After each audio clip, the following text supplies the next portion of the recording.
Mark cinema ಮಾರ್ಕೆಟಲ್ಲಿ mark ಮಾಡಿದೆ ಅಂತ ಅಭಿಮಾನಿಗಳು ಮಾತಾಡ್ಕೊಳ್ತಾ ಇದ್ದಾರೆ. ಆ್ಯಂಡ್ ಮ್ಯಾಕ್ಸ್ಗಿಂತ ದೊಡ್ಡ ಮಟ್ಟದಲ್ಲಿ ಸಕ್ಸಸ್ ಆಗಿದೆ. ಆ್ಯಂಡ್ ಅದನ್ನ ಸೋಷಿಯಲ್ ಮೀಡಿಯಾದಲ್ಲಿ ಎಷ್ಟೋ ಜನ ನೆಗೆಟಿವ್ ಮಾಡ್ತಾ ಇದ್ದಾರೆ, ಅದರ ಡಬಲ್ರಷ್ಟು ಪಾಸಿಟಿವ್ ಕೂಡ ನಿಮ್ಮ ಅಭಿಮಾನಿಗಳು ಮಾಡ್ತಿದ್ದಾರೆ. ಆ್ಯಂಡ್ ನಿಮ್ಗೆ ಎಷ್ಟು ಖುಷಿ ಕೊಡ್ತಾ ಇದೆ ಇದು, ಫ್ಯಾನ್ಸ್ಗೆ ಏನು ಹೇಳಕ್ಕೆ ಇಷ್ಟಪಡ್ತಾರೆ? ಆ್ಯಂಡ್ ಮೇಡಮ್ ಎಷ್ಟು ಖುಷಿಯಾಗಿದ್ದಾರೆ ಡಿಸ್ಟ್ರಿಬ್ಯೂಟ್ ಮಾಡಿದ ಮೇಲೆ ಸರ್? ಫಸ್ಟ್ ಕ್ವಶನ್ ಏನು ಸರ್? ಸರ್ ನಾನು ಬಂದರೆ ನಿಮ್ಮ ಒಟ್ಟಿಗೆ 2 to 3 hours ಕುತ್ಕೊಂಡಿಲ್ವ ನಾನು? ಒಂದೊಂದು ಕೇಳಿ ಸರ್. ನನಗೂ 29 30 ಹೋಗ್ತಾ ಇದ್ದೀನಿ, ವಯಸ್ಸಾಗ್ತಾ ಇದೆ. ಒಂದೊಂದೇ ಕೇಳಿ. Mark cinema sir, mark cinema ಮಾರ್ಕೆಟಲ್ಲಿ ಮಾರ್ಕ್ ಮಾಡಿದೆ ಅಂತ ಅಭಿಮಾನಿಗಳು ಮಾತಾಡಿ ನೋಡ್ಕೊಳ್ತಿದ್ದಾರೆ. ಇದಕ್ಕೆ ನಿಮ್ಮ ಏನು ಹೇಳಕ್ಕೆ ಇಷ್ಟಪಡ್ತೀರಿ ಸರ್? ನೀವು ನನ್ನ ಅಭಿಮಾನಿನ ಸರ್? ಯಾ ಸರ್. ನಿಮಗೆ ಗೊತ್ತಿರಬೇಕು ಯಾಕೆ ಅಲ್ಲ, ನಾನು ಕೇಳ್ತೀನಿ ಸರ್. ಚೆನ್ನಾಗಿದೆ ಸರ್, ಎಲ್ಲರೂ ಚೆನ್ನಾಗಿದೆ ಸರ್. ಮೇಡಮ್ ನನಗೆ ಒಂದಂತೂ ನೋಡ್ತೇನೆ ಸರ್, ಅಲ್ಲಿ ಕೂತಿರೋ ನಮ್ಮಲ್ಲಿ ಲೇಡೀಸ್ ಹೆಣ್ಮಕ್ಳ ಮೇಲೆ ಮಕ್ಕದ ಮೇಲೆ ಇರೋ ಸ್ಮೈಲ್ ನಿಮ್ಮ ಮುಖದ ಮೇಲೆ ಇಲ್ಲ. ಯಾಕೆ ಸರ್? ಖುಷಿ ಇಲ್ವಾ ಈಗ ನಾನು ಸಿನಿಮಾ ಓಡ್ತಾ ಇರೋದು? ಖುಷಿ ಇದೆ ಸರ್, ಅದಕ್ಕೆ ನನ್ನಂತ ಕೇಳಿ ಅಲ್ಲ. ಮೇಡಮ್ ಎಷ್ಟು ಖುಷಿಯಾಗಿದ್ದಾರೆ ಸರ್? ಸರ್ ಮೇಡಮ್ ಪಾಪ ಅವ್ರು ಏನು ಇವತ್ತಲ್ಲ ಸರ್, ನಾನು ಫೇಲ್ಯೂರ್ ಕೊಟ್ಟಾಗ್ಲೂ ಅವ್ರು ಹಂಗೆ ಇರ್ತಾರೆ. ಏನು ಅದರಿಂದ ಸಕ್ಸಸ್ಸಿಂದ ಯಾರ ಮುಖದ ಮೇಲೆ ನಗು ಬರೋಲ್ಲ ನಮ್ಮ ಮನೆಯಲ್ಲಿ. ನಾನು ಎಲ್ಲಿವರೆಗೆ ಕರೆಕ್ಟ್ ಆಗಿದ್ದೀನೋ ಅಲ್ಲಿವರೆಗೆ ನಗ್ತಾ ಇರ್ತಾರೆ, ಸ್ಮೈಲ್ ಮಾಡ್ಕೊಂಡಿರ್ತಾರೆ. ನನ್ನ ತಾಯಿಯೂ ಅಷ್ಟೇ ಸರ್, ನನಗೆ ಸ್ಪಂದಿಸ್ತಾ ಇದ್ದೀನಿ ನಾನು ಸಕ್ಸಸ್ಸಿಂದ ಅಲ್ಲ.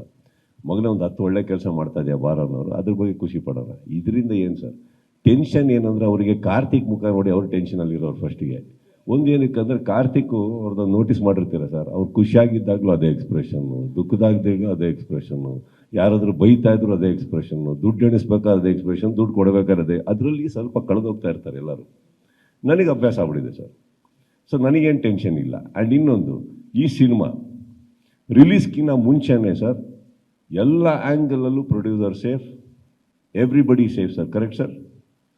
Everybody sir.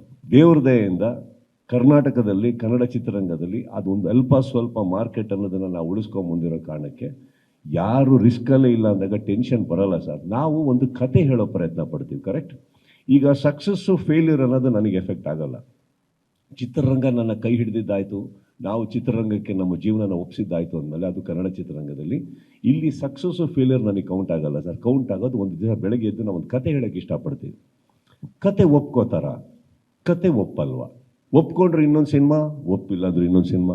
ನಮ್ಮದು ಅಲ್ಲೇ ಇದ್ದೀವಿ ನಾವೆಲ್ಲದು ಹೊರತು ಸಕ್ಸಸ್ ಅನ್ನೋದು ಏನಿದೆ ಸರ್. ಈಗ ಸಿನಿಮಾ ಸಂಭ್ರಮಿಸಿದ ತಕ್ಷಣ ಓಕೆ ಒಳ್ಳೆ ದುಡ್ಡು ಮಾಡ್ತು sir, trust me, that is not success to me anymore.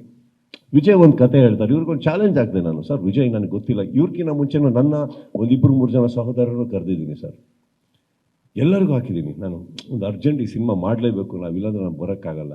ಇವರೊಂದು ಎಳೆ ಹೇಳಿದ ನೆನಪಿತ್ತು ನನಗೆ, ಕರೆದೆ, Vijay you have only so many days. ನಾವು ಅಲ್ಲಿ ನನ್ನ ಪ್ರೀತಿ ಅಂತೀನಿ. ಯಾಕಂದರೆ ಅವರು ಒಂದು ಮ್ಯಾಕ್ಸ್ ಕೊಟ್ಟ ಮೇಲೆ ಅವ್ರು ಎಸ್ಕೇಪ್ ಆಗ್ಬಿಡ್ಬೋದು ಸರ್, ಇಷ್ಟರೊಳಗೆ ಆಗಲ್ಲ. He came back. 15 ದಿನದಲ್ಲಿ ಒಂದು ಕತೆ ತೊಗೊಂಬಂದರು. ಇನ್ನೊಂದು 16 ದಿನ ಕೂತೀವಿ. ಒಂದೂವರೆ ಅವತ್ತು ಫಸ್ಟ್ ಡೇ ಕತೆ ಹೇಳಿರೋದ್ರಿಂದ 1.5 ತಿಂಗಳಲ್ಲಿ ಸಿನಿಮಾ ಹೊರಟೋಗ್ತೀವಿ. ಪಕ್ಕದಲ್ಲಿ ಸತ್ಯಜ್ಯೋತಿ ಅವರು ಇದ್ದರು, ಸಿನಿಮಾ ಮಾಡಬೇಕು ಅಂತ ಇದ್ದರು. ಅವರಿಗೂ ನಾನು ಕತೆ ಹೇಳಿದ ತಕ್ಷಣ ಇಷ್ಟಪಟ್ಟರು. ಒಂದು ಪ್ರೊಡಕ್ಷನ್ ಹೌಸಿಗೆ 1.5 ತಿಂಗಳಲ್ಲಿ ಅಷ್ಟು ಬೇಗ ಎಲ್ಲ ರೆಡಿ ಮಾಡೋದು ಕಷ್ಟ ಇದೆ. ನಮ್ಮ ಅದೃಷ್ಟಕ್ಕೆ ನವೀನ್ ಚಂದ್ರ ಎಲ್ಲರೂ ಸಿಕ್ಕಿದ್ರು. ಅವರು ಶೇಖರ್ ಚಂದ್ರು, ಶಿವು ಬಿಡಿ, ಅವ್ರು ಇನ್ನೊಂದು ಸಿನಿಮಾ ಮಾಡ್ತಾಯಿದ್ರು, ನಾನು ಹೇಳ್ಕೊಂಬಲ್ಲೆ. ಚಂದ್ರು ಅವ್ರು ಫ್ರೀ ಇದ್ದರು ಅಂದರೆ ಆ ಟೈಮಲ್ಲಿ. ಏನು ಚಂದ್ರು ಇದೀವಿ, ಅಜನೀಶ್ ಅಜನೀಶಿಗೆ ನಾನು ಕೇಳಲೇ ಇಲ್ಲ, ಅಜನೀಶ್ ನನಗೆ ನೀವು ಮಾಡಬೇಕಷ್ಟೇ, ನನಗೆ ಗೊತ್ತು ನೀವು ತುಂಬ ಸಿನಿಮಾಗಳ ಕೈಲಿದೆ. ಅವರು ಇದು ಮಾಡಲಿಲ್ಲ. ಸೊ ನಮ್ಮ ಎಫರ್ಟ್ಸಿಗೆ ಒಂದು ರಿಸಲ್ಟ್ ಇದೆಯಲ್ಲ ಸರ್, ಅದೊಂದು ಕಾಯ್ತೀವಿ. That is got nothing to do with money, that is got nothing to do with housefuls.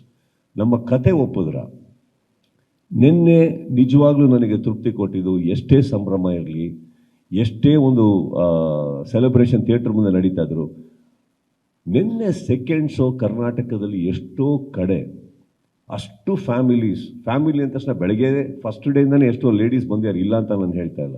ಒಂದು ಥಿಯೇಟ್ರಲ್ಲಿ occupancy when it is more than 50-60% ladies, kids, ಅದು ಓವರ್ವೆಲ್ಮಿಂಗ್ ಸರ್ ನಮಗೆ. ಅಂದರೆ ಒಂದು ಫ್ಯಾಮಿಲಿ ಕ್ರೌಡ್ ಸ್ವೀಕರಿಸಿದ್ರು, ಬಂದರು, ಅದು ನನಗೆ ಬೇಕಾಗಿದೆ. ನೆನ್ನೆ ನಿಜವಾಗ್ಲೂ ಹೇಳ್ಬೇಕಂದ್ರೆ ನೆನ್ನೆ ಆ ಶೋಸ್ ಎಲ್ಲ ನೋಡಿ ತುಂಬ ಖುಷಿ ಆಗ್ತಾ ಇತ್ತು ನನಗೆ. It was something that we needed to celebrate.